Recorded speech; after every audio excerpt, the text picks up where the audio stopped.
In this video, we're diving into how to set up port forwarding with PureVPN and why it's the fast way to unblock apps, improve your connection, and access devices remotely without the usual headaches. What's going on, everyone? My name's Eric Hunsaker, and on this channel, we cut through the fluff to help you stay safe online and make smarter tech decisions without needing a computer science degree. So if you've ever struggled with blocked apps, high ping, or getting into your home server from the outside world, this video's for you. Let's break it all down step by step. What is port forwarding in plain English? All right, before we get into settings and setup, let's quickly cover what port forwarding actually means. So I want you to think of your home internet like a big apartment building. Your router is the front desk. Every device on your network, your phone, your PC, your Xbox, is a room. Now let's say someone wants to send you a pizza. Port forwarding is like telling the front desk, hey, when you see a pizza delivery, send it to room 302. Without that instruction, the delivery might get rejected or just disappear. So in real life, port forwarding tells your router to allow specific types of incoming internet traffic to go to a certain device. It's used when you want to host a game server, access your security cams remotely, download torrents with better speeds, run a home media server, or even just reduce lag in online games. Why port forwarding matters for VPN users. So here's where things get a little tricky. So normally when you use a VPN, your IP address is masked and your traffic is encrypted. Now, that's great for privacy, but it also blocks incoming traffic because the VPN server acts like a middleman. So if you're trying to host a Minecraft server or access your Plex library from outside of your house, it won't work unless port forwarding is set up properly. PureVPN gives you a way around that. With their port forwarding add-on, you can open the specific ports that you need while still using the VPN for privacy. It's kind of like saying, I want to stay private, but I'm cool with this one thing coming through. What can you use PureVPN's port forwarding for? So let's go over a few real-life examples. These are some of the most common reasons that people add port forwarding. Gaming. If you host multiplayer games from your own PC or console, then you need specific ports open so other players can connect. It can also reduce lag in some games if NAT,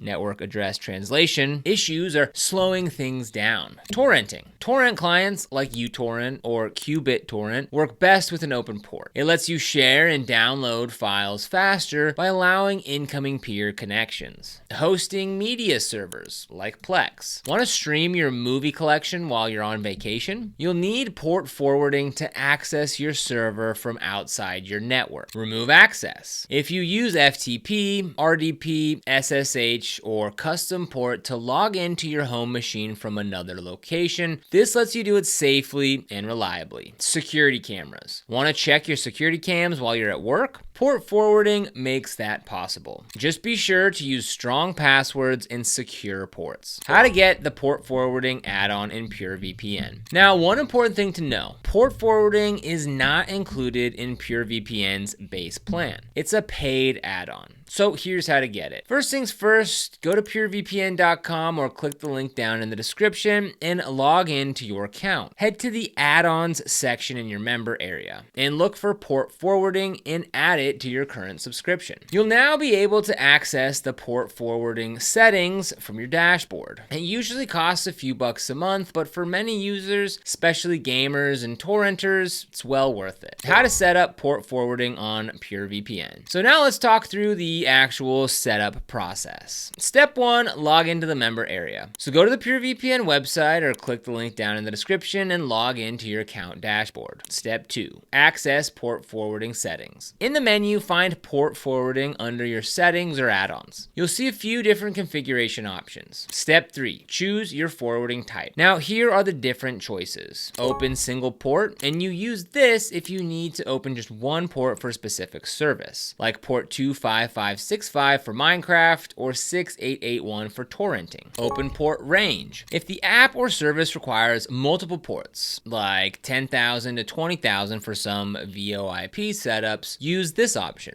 Forward all ports. This opens your entire connection to allow incoming traffic. Only use this if you really need it. It's less secure. Block all ports. This is the most locked down option. Incoming connections will be completely blocked. This is good for people who only want outgoing traffic and extra privacy. Step 4, save changes and connect. Once you've picked your option and entered the ports, hit save. Then connect to a PureVPN server like normal. Your settings should now be live, and the app or service you're using should start working properly with the open port. Quick troubleshooting tips. If something's not working right after setup, here's what to check. Double check the port numbers. Make sure it's correct and that it matches what your app or game needs. Confirm the local IP address. If you're forwarding to a device on your network, make sure that device hasn't changed IP addresses. Set a static IP if needed. Your firewall might be blocking it. Allow the port through both your device's firewall and any security software. Restart your router and VPN. Sometimes settings don't apply fully until you reset the connection. Security tips when using port forwarding. So opening ports is useful, but it does create small openings in your digital armor. So here are a few ways to stay safe. Only open what you need. Don't forward random ports just because. Figure out which one your app uses and only open that. Use strong passwords and multi-factor authentication. If you're opening ports for a login-based service like remote desktop, always use strong passwords and enable two-factor authentication. Keep your apps and operating system updated.